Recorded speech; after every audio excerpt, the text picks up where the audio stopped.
যে দেশে 90% মুসলমান, সেই দেশে এক দল নামাজ পড়ার জন্য পুরস্কৃত করতেছে। নামাজ পড়া একজন মুসলমানের দায়িত্ব। আমি পড়ি না, আপনি পড়েন না, কিন্তু অনেকেই তো পড়ে।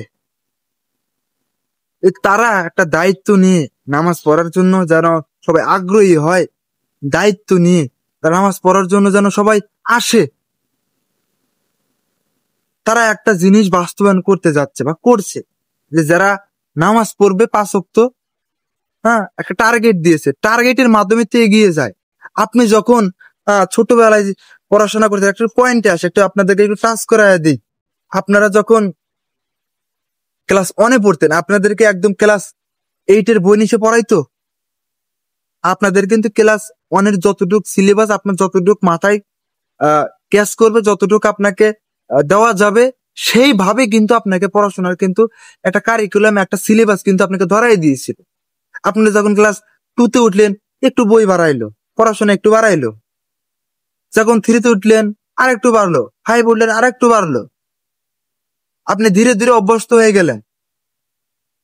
কিন্তু আজকে যদি হঠাৎ করে আপনাকে বলা হয় যে আজকে থেকে তোকে নামাজ পড়তে হবে, যদি নামাজ না পড়স তো শাস্তি ঘোষণা করা হইলো, তোকে শাস্তি দেওয়া হবে, আপনি যাবেন?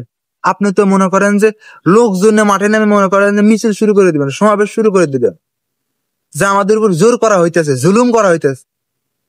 আমি নামাজ পড়ি বা না পড়ি সেটা আমার ব্যক্তিগত ব্যাপার। আমার কবরে কি আপনি যাবেন? ওর কবরে কি আমি যাব? যাবেন না। এগুলো বলে দেখা যাবে আন্দোলন করবে।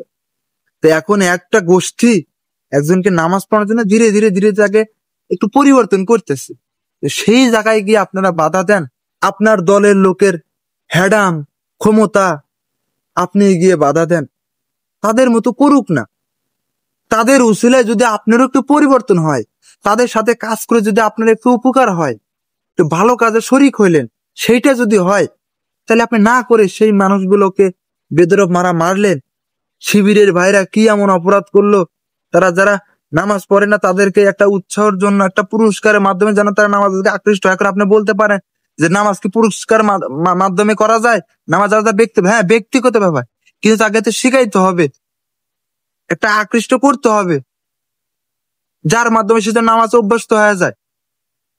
আজকে পড়লো, কালকে পড়লো, একটা টার্গেট নিয়ে তাদেরকে তাইগাইতে হবে। আর আপনারা মানে যুব দলের ভাইয়েরা সেখানে গিয়ে বাধা দেন, তাদেরকে মারপিট করে মানে অবস্থা খারাপ করে দিলেন। এই জিনিসটা আপনারা মোটেও ঠিক করেন না।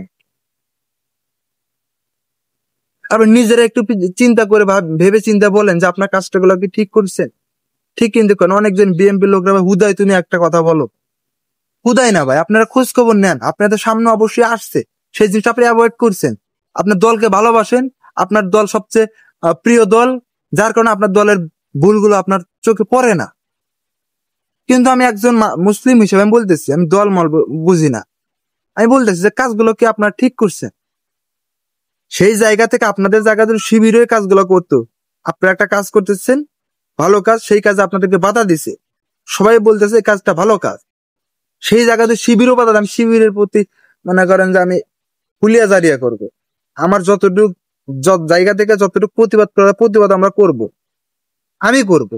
হক কথা বলো, পাঁচটার কোনো সুযোগ নেই, দালালি করতে আসছেন। যেটা বাস্তব কথা, যেটা আসলে হকালালি অথেন্টিক কথা, সেই জিনিসটা বলবো। আপনারা একটু ভাবেন যে আপনার কাজগুলো কি ঠিক করছেন? আপনারা দেশটাকে তো একদম নিজের মনে করে কাজ করতেছেন, আমি যেটা বলবো সেটাই, আমি যেটা বলবো সেটাই। এটা তো হয় না রে ভাই। এটা গণতান্ত্রিক দেশ, সেই দেশে যার যার অধিকার। একটা হিন্দুর যেমন অধিকার, একটা মুসলিমের যেমন অধিকার, একটা বৌদ্ধের যেমন অধিকার, সেটা দল হিসাবে জামাতেরও যেমন অধিকার, শিবিরের যেমন অধিকার, আপনার বিএনপিরও তেমন অধিকার, আপনার ছাত্র দলের তেমন অধিকার, সকল দলের সমান অধিকার। যার যার কর্মসূচি সে বাস্তবায়ন করবে। আর একজনের কর্মসূচিতে আপনারা বাধা দেবেন, সেটা ভালো কাজ। যদি খারাপ কাজ করতো, সেখানে যদি পরে গিয়া করাইতো, তাইলে আপনার হয়তো বাধা দিলে মানাই যেত। কিন্তু আপনারা ভালো কাজে গিয়ে বাধা, নামাজ পড়ানোর প্রশিক্ষণ দিচ্ছে কিভাবে নামাজ পড়বে, নামাজ পড়লে তোমরা নামাজে আসো, সেই জায়গা থেকে পুরস্কার বিতরণ অনুষ্ঠান করতে, সেই জায়গায় আপনারা বাধা দিলেন। এই কাজগুলোকে আপনারা ভালো করছেন? ভালো কিন্তু করেন ভাই। আপনারা এরকম আর কইরেন না ভাই, দেশটাকে অস্থির কইরেন না। যার যার মতামত সে প্রকাশ করুক, কিন্তু আপনি জিনিসগুলো করেন না।